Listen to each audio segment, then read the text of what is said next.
This is a free podcast from the BBC. For more information, you can go to our website, bbc.co.uk/Radio 2. Now, as you know, there was a rugby match over the weekend, a couple of rugby matches over the weekend, and they came up with the right result.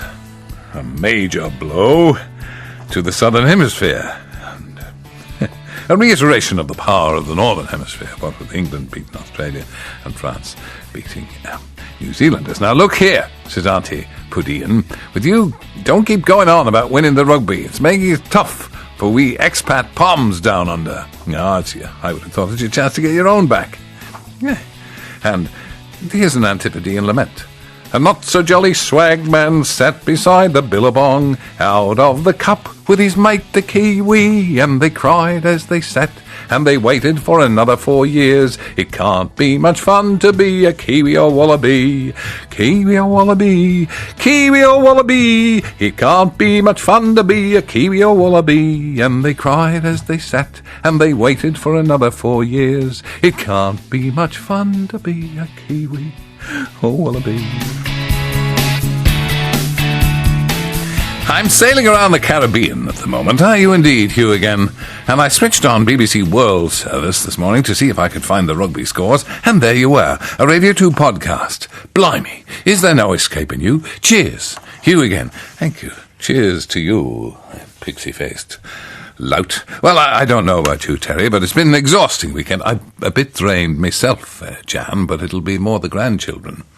But in your case, on Saturday there was, of course, the rugby to watch. Not to mention the new Strictly Come Dancing. And indeed, Captain Beaky, a shrewd observer from way down south, who is producing this extravaganza this morning, pointed out something that I, and indeed many millions, may have noticed yesterday, that Kenny Logan, burly winger, married to the bird, Gabby Logan. I think he took his name from her.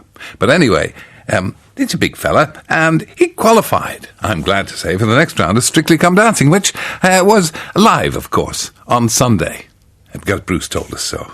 And there he was, in Paris, at exactly the same time. A miracle. If he could only give us the loan of his 7 league boots. I trust it's your tickety-boo, says James Burton Stewart. I'm fairly good shape, and Bristol fashion after the weekend. To conclude Radio 2's 40th anniversary celebrations, described by The Observer as an unsettling nostalgia feast. Held together by the Rotary Club humour of Terry Wogan. Bless them. That's The Observer. BBC 4 TV screened a tantalisingly entitled documentary. No, I had a subsequent engagement. I didn't see this. On Friday, Whatever Happened to Radio 2, which purported to explore the different musical genres covered by contemporary Radio 2. Did I miss the point? Said James, but I'm sorry I didn't watch this now, because it probably would have had me shouting at the screen. The programme honed in on Radio 2's excellent specialist presenters, Desmond Carrington, Russell Davis, Mike Harding, Nigel Ogden. Not a mention, unless it was when I blinked, of any of the daytime or weekend presenters and their respective musical contributions. It was scarcely all embracing, was it? But then,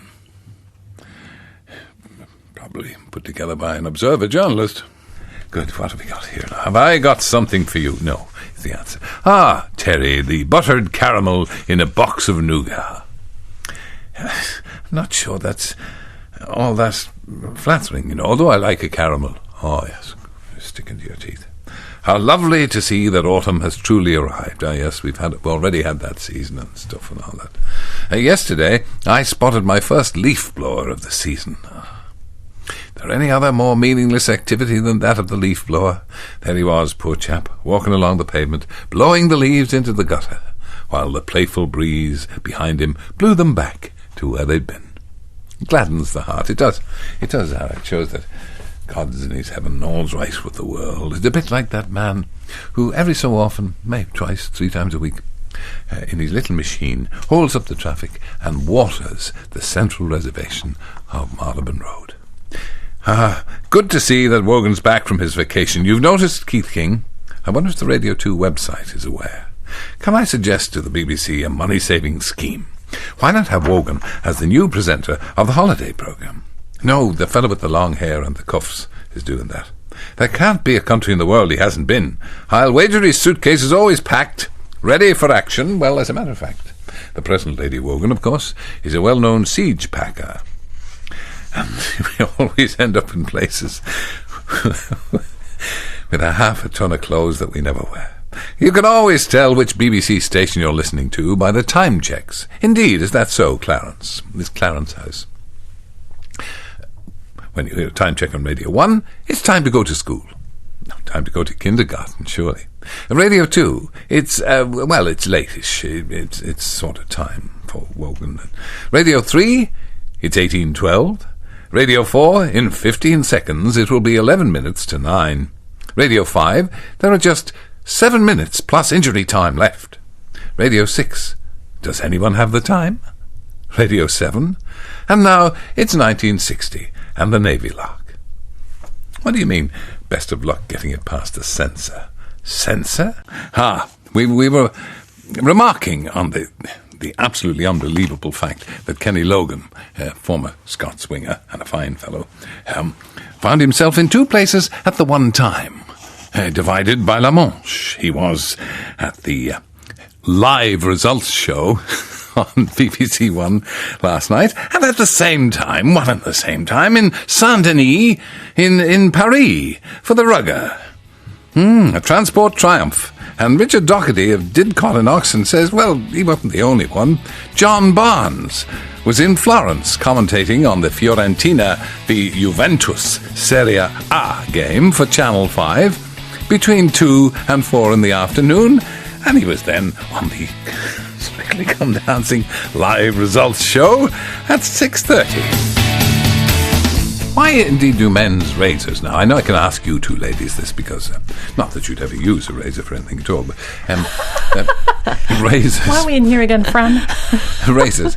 Why are there now 4 blades on a man's razor when one used to be more than adequate?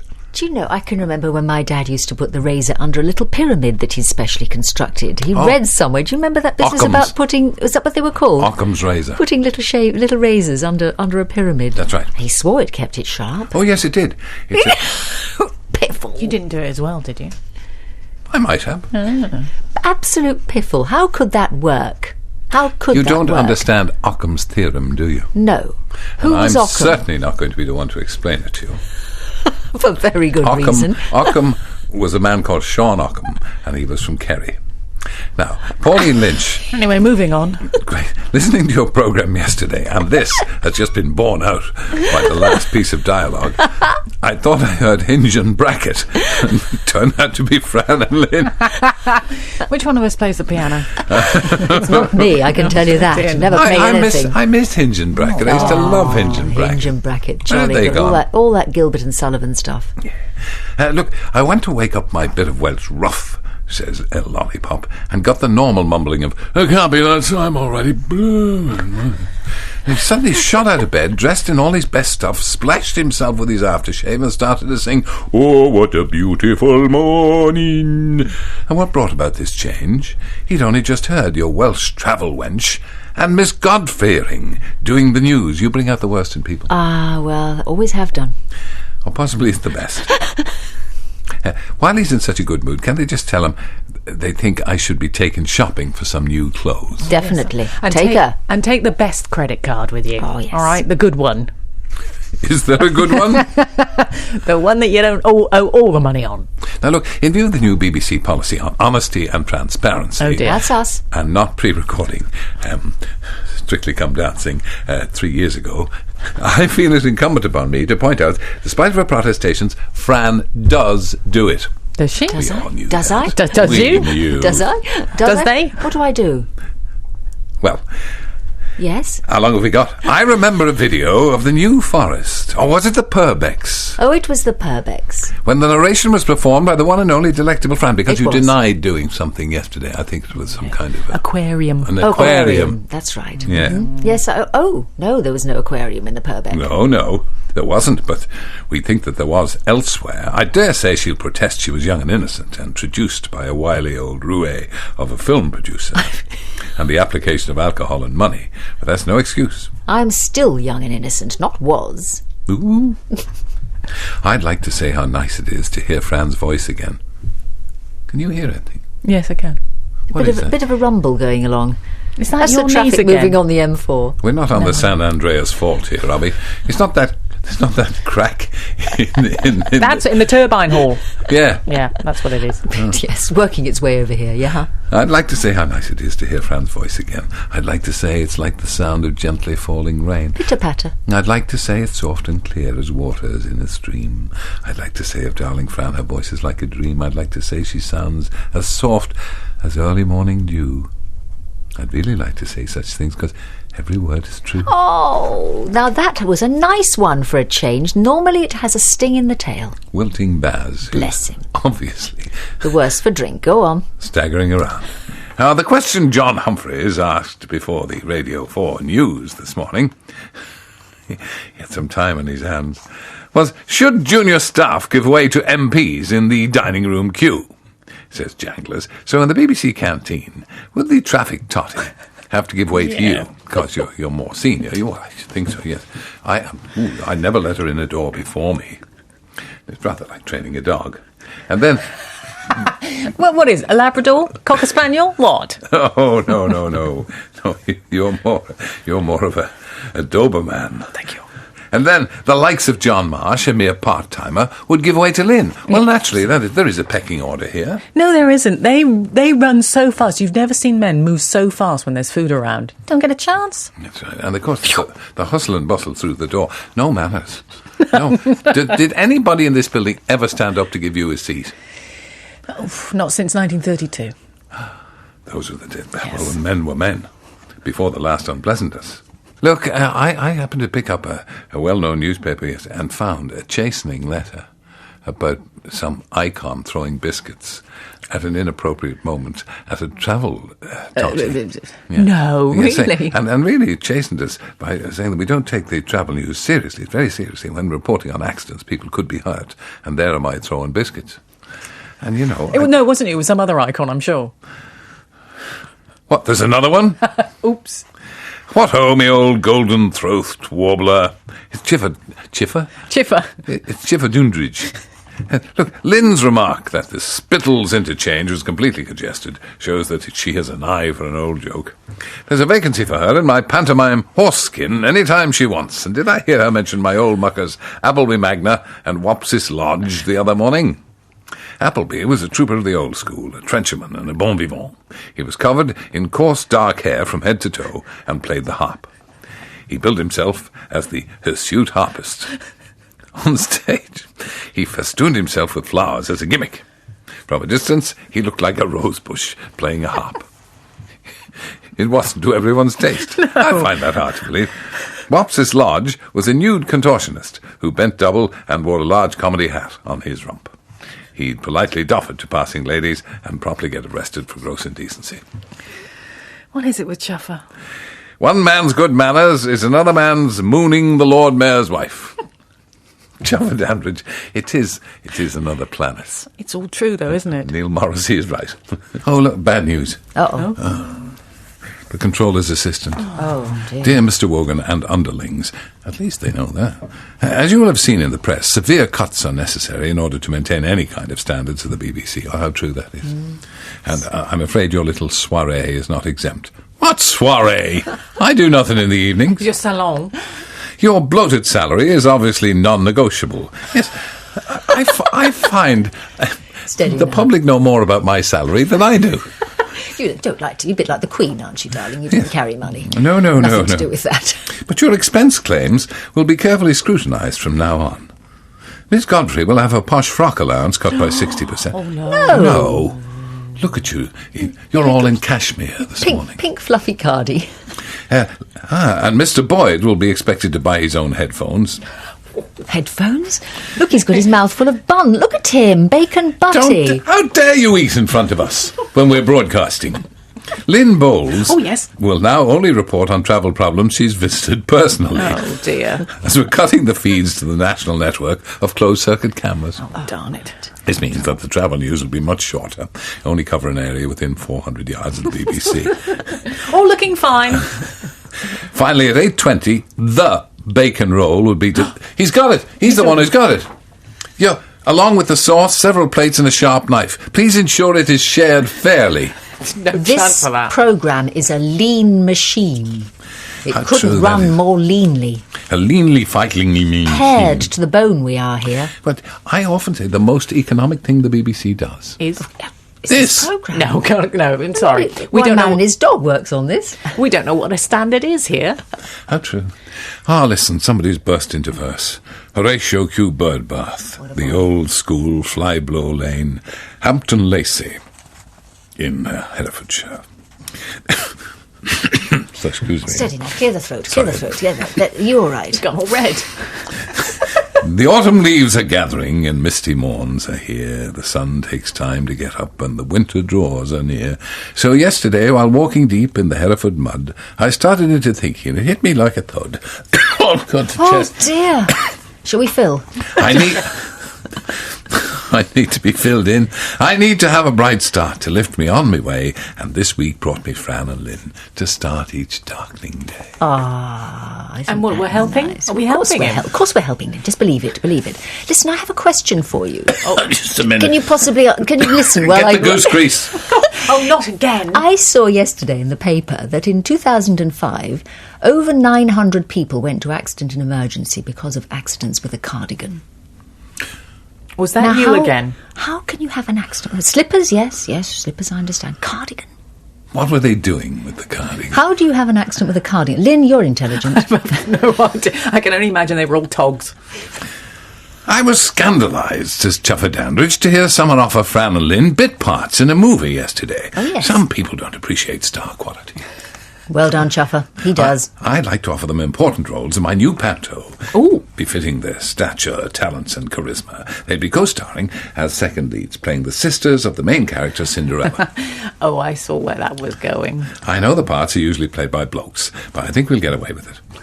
In another breakwith tradition, the part of Cinderella will be played by my old chum, Dickie Touch Tingles. Oh, Dickie. not Dickie Yeah. again. Yeah, the panto is an homage to 70s disco. Dickie's big number is centred around his favourite hit, Lift Me Up by the Dooleys. And although this might just be an instruction to his dresser, I'll expect the two girls around this evening to rehearse some thigh slapping and a very literal interpretation of the old "he's behind you" routine. This isn't the one that's all on roller skates, is it? Because it didn't work out well last time. No, that was Cats. Oh, was it? Yeah. I know that because I'm a friend of Lord Lloyd Webber. Of course you are. Of course, you have friends in high places. You know people. I have no friends. I'm no mates. Terry, no mates. You're listening to the Wake Up to Wogan podcast from BBC Radio 2. What ho, me old cut-price continuity announcer? Chuffer Dandridge. I will see you sometime this year, or possibly the next, Chuffer. I'm aghast at the thought of those proposed BBC budget cuts. They might have to get rid of the loft, which houses the pigeons that carry the messages from me to you. Or they might stop providing you with the executive rations and force you to bring in your own sarnies. That's how they got rid of Jimmy Young. Or they might even force you to cut back on 5 shows a week and get rid of your Saturday broadcast. That's my favourite, all that 60s music. Do you think that an old thesp doing sponsored drama on your show would help make ends meet? Certainly make my ends meet. That drama was brought to you by Snetterson's Snuff. If you want to be dramatic, take snuff. That's the sort of thing I mean. I leave it with you. I have an assortment of shoes with which I can achieve different sound effects, if that helps. You know? And good morning, Prince among men. That'll be me then, Zara. I do get a bit fed up with all this malarkey about the good old BBC conning its listeners and viewers. Tish, pish, and never mind. I mean, we're not all complete idiots. I know that the people standing around Nigella at the bus stop casting covetous glances at her banana frappuccino are as like as not extras, just as I imagine that if there are phone-ins on any programme, there'll probably be the odd technical hiccup that requires a bit of creative jiggling. And take your programme, please. It may well have the appearance of the realm of a bumbling noodle who relies on the talents of his listeners and his studio team to see him through the morning, but we all know the reality behind this is hours of rehearsal and post-show production meetings to hone the performance. So please don't let's allow ourselves to be labelled fools.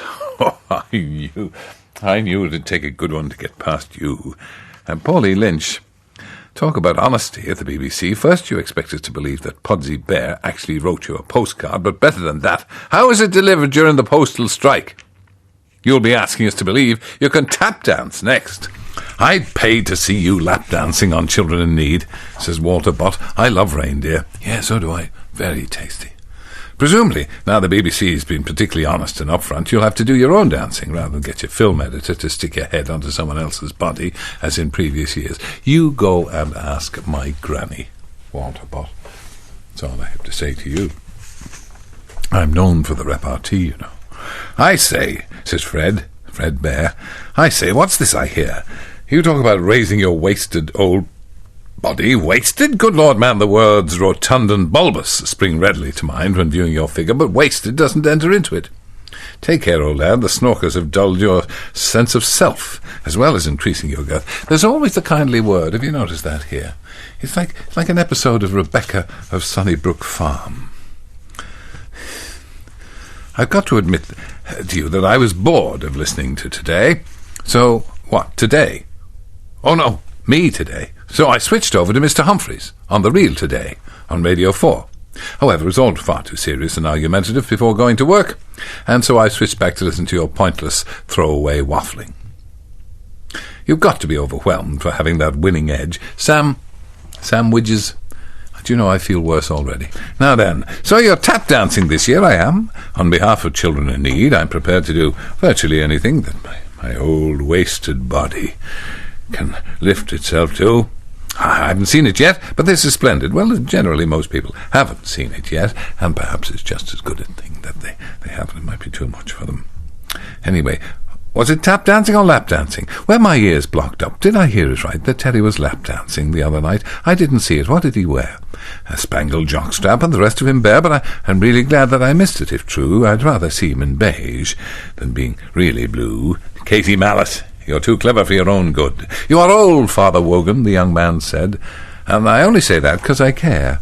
But should you be dancing and jumping and prancing, pretending to be Fred Astaire? In my youth, replied Wogan, I'd dance and I'd jig, with me arms held down by me side. But now that I'm old, or so I am told, I don't so much dance, but I glide.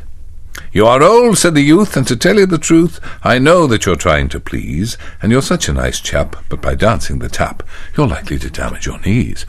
You are right, said the sage. When you get to my age, I should be more careful indeed. But I thought I might chance just one little dance, and I'll do it for Children in Need. In that case, said the lad, I'm really quite glad that you dance in the street like you did. So give us a mo, and I might have a go, and I'll even chuck in a few quid. Well done, Wilting. What a poet the man is. And Mad and Wilting Volume 2 is on sale at a measly $7.50, including postage packaging. Cheques to Mad and Wilting, not to me, and P.O. Box 3286, Calne, which is in Wiltshire, SN 11 9WN. I know about the post. So there's only one more week of Cookery with Tears. Oh, Tansy. What? Oh, the restaurant, as the BBC chooses to call it. There's been more crying in this cookery programme than actual cooking. And there's very little brutality, you see. It's not like Marco Pierre White frightening the life out of everybody, or your man Ramsay effing and blinded all over the place, because it's a very decent man, Raymond Blanc, doing it in a gentle soul. Anyway, I think there's been more crying than cooking, and I, for one, think this has helped. It's made it stand out from all the others, which have sadly lacked this level of emotion. Well, there's been fear, of course, but not quite as many tears. Cookery needs emotion. Tansy says, as Raymond Blanc said last night, you must cook from the heart. And so they have. It's not my dog. I don't really mind who wins. It's Raymond's voice I'm in love with. Can't we just have the whole programme of Raymond talking? Major Dickey, that's something to do with the night, may have sworn undying allegiance to the beautiful twins, but Raymond's the one for me. I'm now going off to replay him saying, non, mon petit, over and over again. I'm just sitting down to watch tonight's episode of The Wild Gourmets. Yes, another cookery programme, just what we needed. Thomasina has moved from BBC One to Channel 4. Really? She's left the ingredients expert and the top restaurateur at MasterChef and their plates of food, and is now known as Tommy. She's a new friend called Guy, who takes his clothes off at every opportunity. Together, they go off hunting, shooting and fishing. I thought you might like to know. It's very entertaining, says Mrs. P. Well, I don't know how I'm foolish enough to miss this, and Saunders at Bunkay's been watching it as well. What larks, Pip! A programme devised to be a cross between Ray Mears and every cookery programme on TV. In it, two people, Guy and Thomasina, suggest you can pitch up in North Yorkshire and return for a few days mooching about pretending to work. You can have a few days grouse shooting. Really? It's another world. And better still, says Saunders, come round to my house, turn over me vegetable patch, and I'll let you shoot blackbirds. And when you have 4 and 20, you can put 'em in a pie. Be off with you, Guy and Thomasina, and take your film unit researchers and junior researchers with you. Saunders, there may be something in what you say. Why do they have to pretend the whole thing isn't carefully planned beforehand? Would you see this? I don't know how far we can go with this. The BBC is all searching for transparency now, and they've been very honest and decent about it. But maybe we have to accept the fact that not all television is necessarily above board and true to life. I mean, EastEnders is not real. You know that. And Pudsey Bear has really not got anything wrong with his eye. Beware! My spies are everywhere, you see. David Basford of Market Drayton. I've just heard Desmond Carrington read out Sarah Kennedy's school report. He may well be going to read yours out next week. Look, I wish he'd keep his pert little nostrils out of my business, that Desmond Carrington. Somebody reported to me he was bad-mouthing the floral dance. They said, how could anybody iconic possibly have recorded the floral dance? If I got near him now, it is a slap I'd administer. And Nobby, good morning, Nobby. If your name is Clark, you have to be called Nobby. Nobby Clark. The wonderful Rick Stein is on TV tonight. The show is always wonderful and predictable. So the following is what I would like to hear Rick Stein say, by way of a change. No more wine for me, thanks. I hated that little dog. Thank you for letting me stay the weekend in your villa, but I felt the food you served me was disgusting. My dog would taste better. I'd rather have a takeaway than eat at my restaurant in Padstow. Oh, did I mention it again? I'm sick to death of eating fish.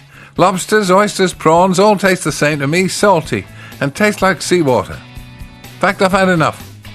I'm going to live in Birmingham. Oh, Dame Leslie Douglas is writing. Oh, right, yes. Sit up straight. Yes, I will. Gogan. I wonder if you saw media reports. She spells media, M-E-E-J-A. Isn't that not how you spell it? Well, a rival radio station was castigated by Occam for offering a prize of a trip to Athens. Turned out to be nothing more than a restaurant called Athens and not the ancient city. We could offer prizes.